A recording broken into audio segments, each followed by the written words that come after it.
c'est Jérôme, je suis infirmier de soins.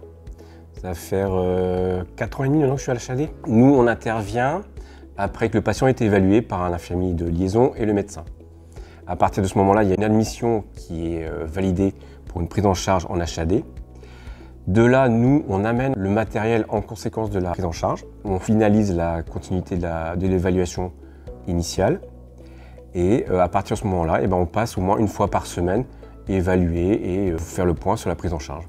Dans l'ensemble, quand on est du matin, là, c'est vraiment réservé aux soins. Donc, on va à domicile, faire ce qu'on a besoin de faire au niveau de l'évaluation, de la prise en charge, faire le point, discuter avec le patient principalement. On a le temps, en fait, l'avantage c'est ça, c'est qu'on a le temps de voir le patient, l'entourage,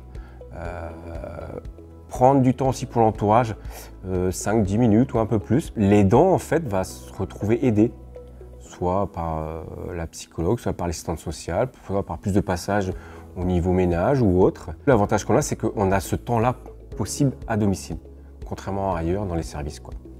On est vraiment plus proche du patient. L'avantage avec la UB et l'HAD, c'est qu'il y a beaucoup de possibilités de formation en fait, en interne. Il y a un catalogue qui est proposé en début d'année, il y a tous les thèmes qui sont abordés, c'est vraiment hyper intéressant. Il y a un panel de formation au postule et en fonction des possibilités, des places et de l'accord du cadre, on y participe. C'est très facile en fait, donc c'est hyper avantageux pour nous. On est seul sans être seul, on va dire. Forcément, il y a une prescription qui a été établie.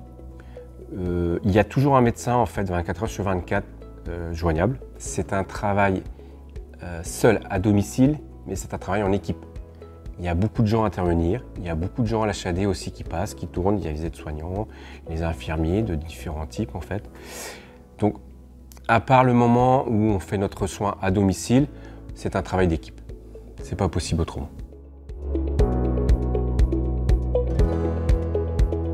Ce que j'aimerais dire aux personnes qui veulent venir chez nous, en fait, il faut venir. Vraiment, c'est hyper revalorisant, c'est hyper intéressant. Forcément, il y a des points négatifs, comme partout.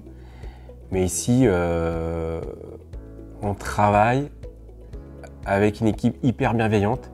Et c'est ça qui fait, en fait, qui crée du lien dans l'équipe. Et du coup, ce lien-là, il est reporté chez les patients. Les patients le ressentent et ça remonte de partout. Et même si les prises en charge sont compliquées, il en ressort du positif malgré tout. Ouais. Je pense que c'est ça qui est hyper important chez nous. Ouais. On côtoie, en fait, entre guillemets, la mort très régulièrement. Donc c'est vrai que ce côté-là peut être dérangeant pour certaines personnes.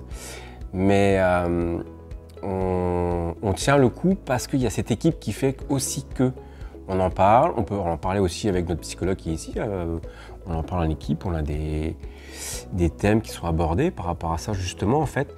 Donc tout est fait pour que on se sente bien, même si c'est des prises en charge qui peuvent être compliquées.